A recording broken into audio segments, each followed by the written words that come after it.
This is where my parents live, Mark declared suddenly upon his visit. Behind him, his in-laws nodded happily. I found myself in the middle of an online meeting and quickly apologized to the other party before ending the call. Irritated, I turned my gaze towards the door. "Why did you come all of a sudden?"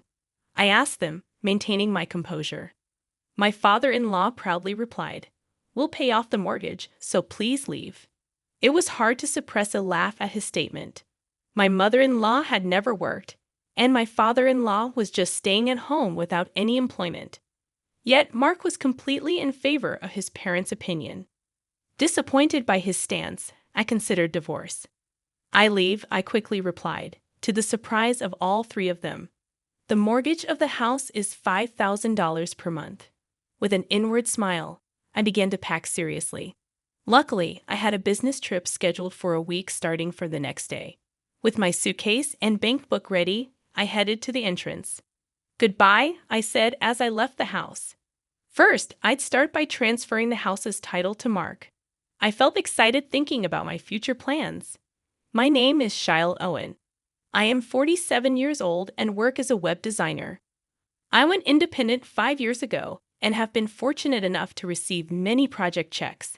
As a result, I've earned more than 5 times my previous salary and now live on the top floor of a high-rise condo. I met Mark, my husband, 3 years ago through Ashley, my former boss and his cousin. He's kind and honest, but had trouble maintaining relationships, so he had been single for a long time. Around that time, my business was doing well, and I bought the top floor of a high-rise condo, doubling as an office. I wasn't planning on marrying, but Ashley strongly suggested I meet Mark. When I met him, he was very gentle and attractive, looking much younger than his actual age. We started dating and got engaged within 6 months. My parents had already passed away, and my only relative was my brother.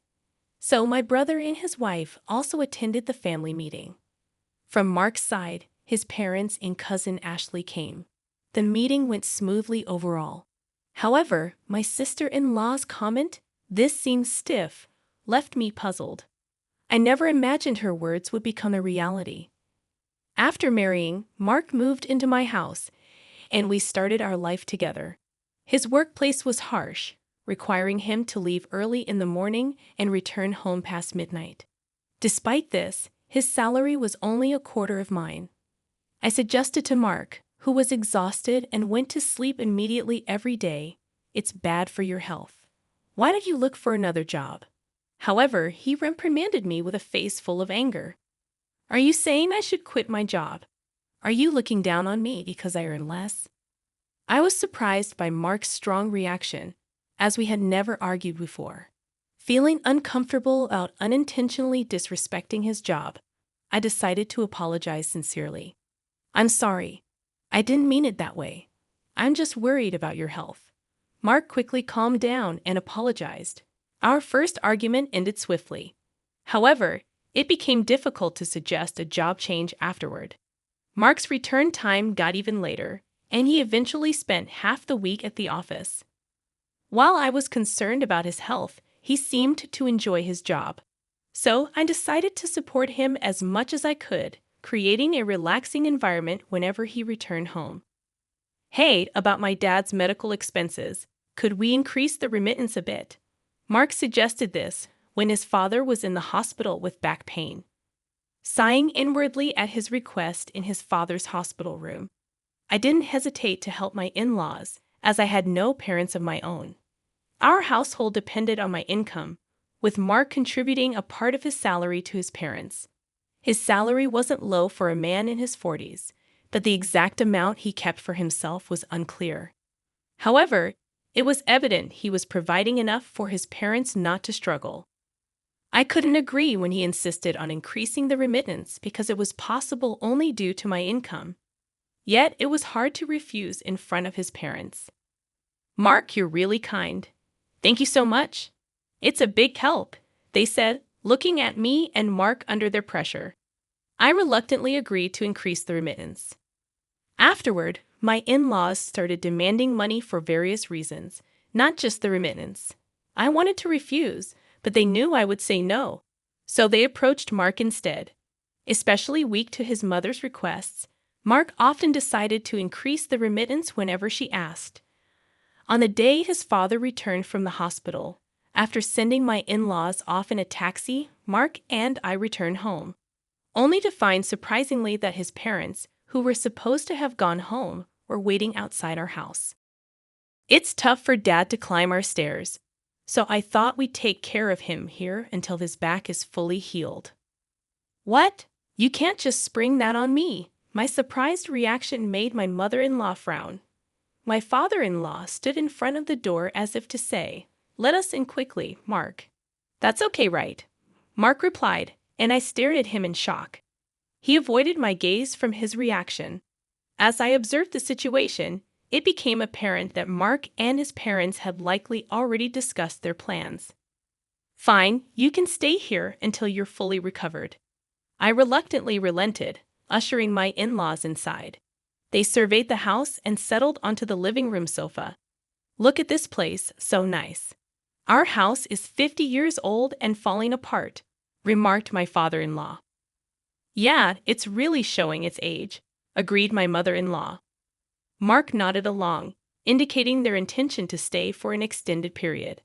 Admittedly, since I had been providing them with financial support, having them here might ease the burden.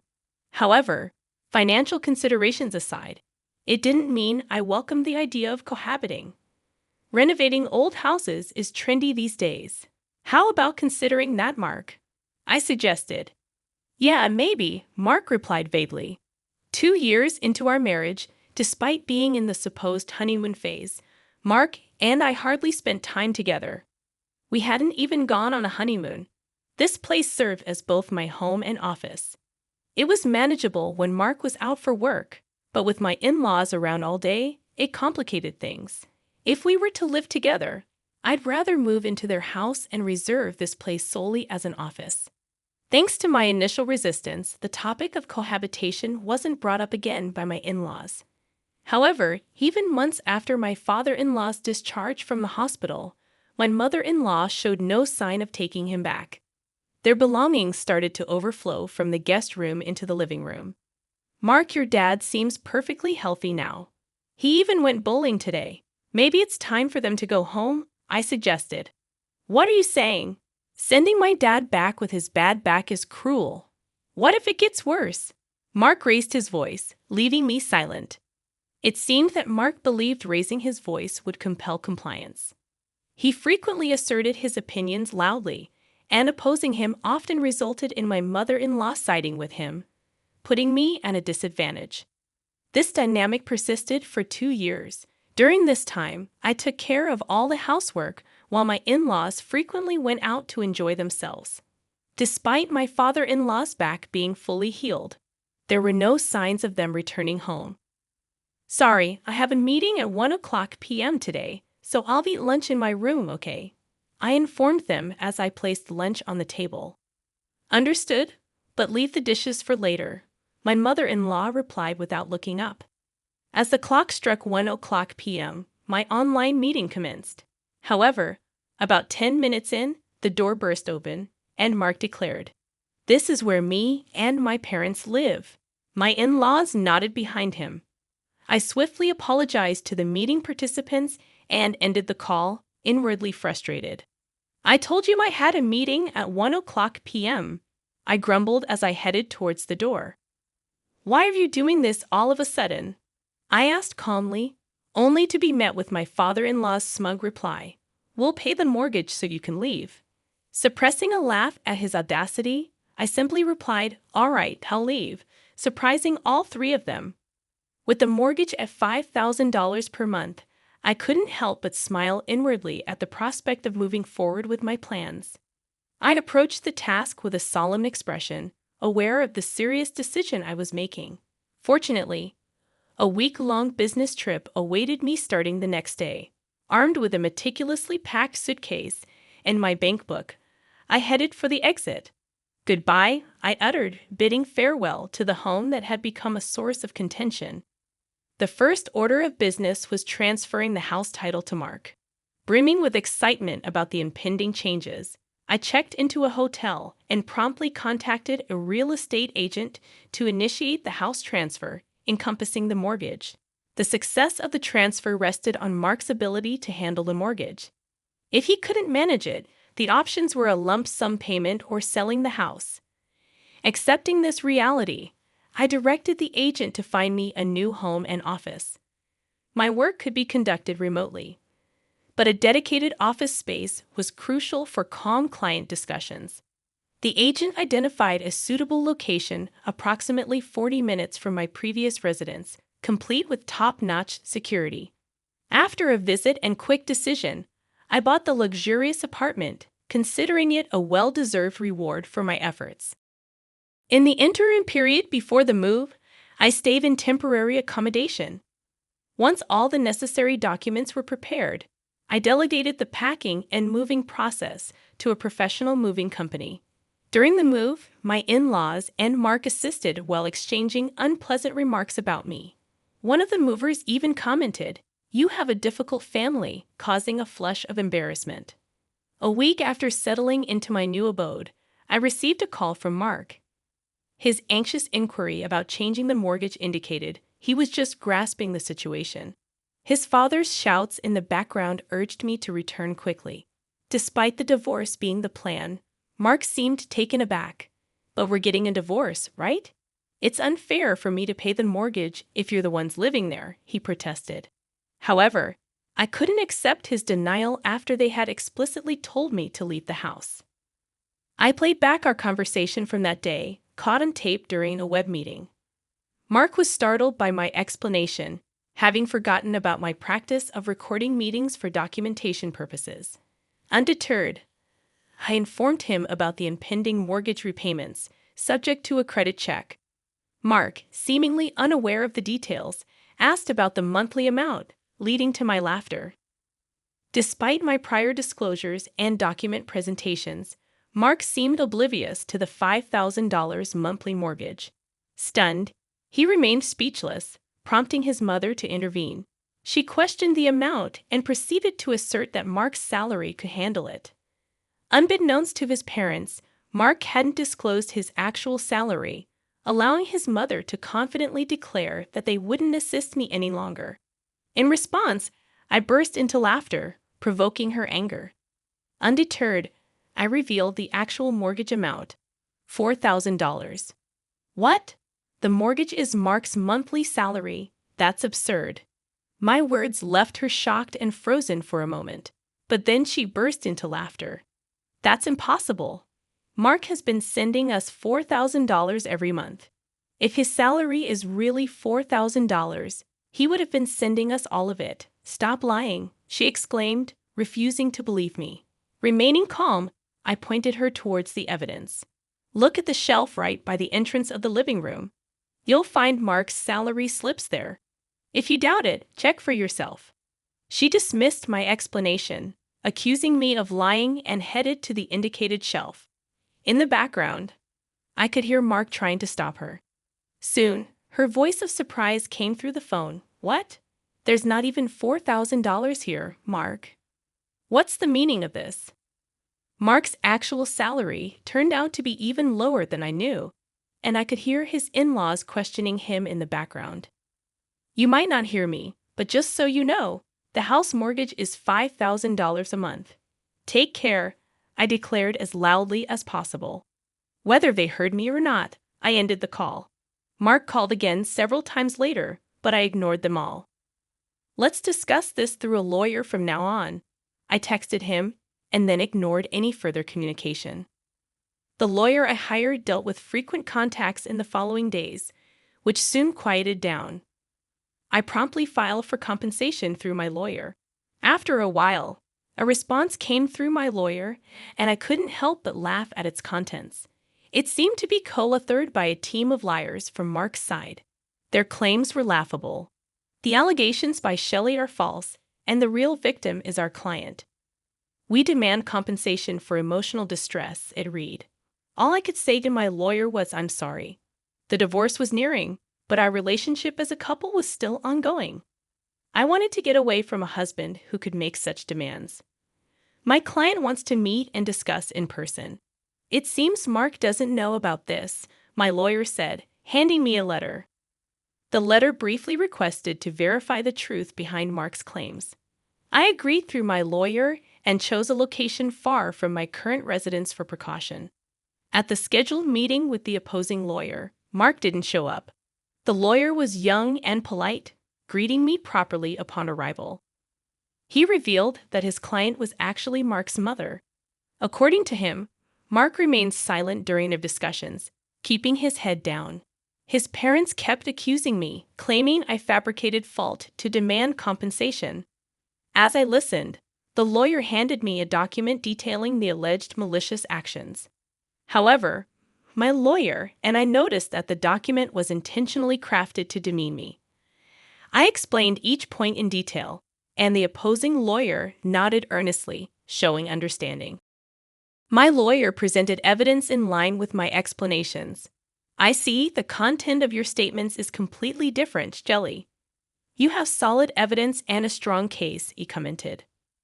Oh, this part is reversed. I pointed out and corrected a mistake. The opposing lawyer was visibly shocked. Once the explanation concluded, he left the room with the same politeness as when he arrived. My lawyer and I strategized to expose Mark and his parents' falsehoods, reaching out to other relevant parties to set up a meeting to discuss compensation. About a month after the meeting with the opposing lawyer, Mark and his parents arrived looking haggard. His mother glared at me as if seeing an enemy. You seem to be enjoying all this trouble. Who do you think is responsible for this situation? She asked, dissatisfied with the private dining room I had chosen. It was unfortunate that she didn't like the upscale restaurant she used to favor. However, her irritation might also be influenced by the fact that the opposing lawyer, having learned the truth, dropped their defense. Mother, you used to like this place, right? I anticipated her delight, but she met my words with a somber expression. We entered the restaurant, greeted by staff, briefed on our situation, and escorted to a private room. Mark remained silent until we were seated, then suddenly grew emotional. Shelley, I was wrong. Please help me. I can't go on like this. I'll do anything you say. Please come back, Mark pleaded, stunning his parents. I offered a kind smile, momentarily easing Mark's distress. However, I signaled my lawyer, who handed Mark a document. As Mark paled, I urged him to read it. His mother snatched it, glaring furiously. The document meticulously refuted each of Mark's claims in stark red ink. Enraged, she splashed water on my face, berating me for my arrogance. To everyone's surprise, I burst into laughter at the absurdity of the situation. My laughter caught them off guard, including my lawyer. Yes, it seems I wasn't the perfect wife, I quipped. I shared the burden of household chores, endured criticism for my infertility, and even had my earnings taken.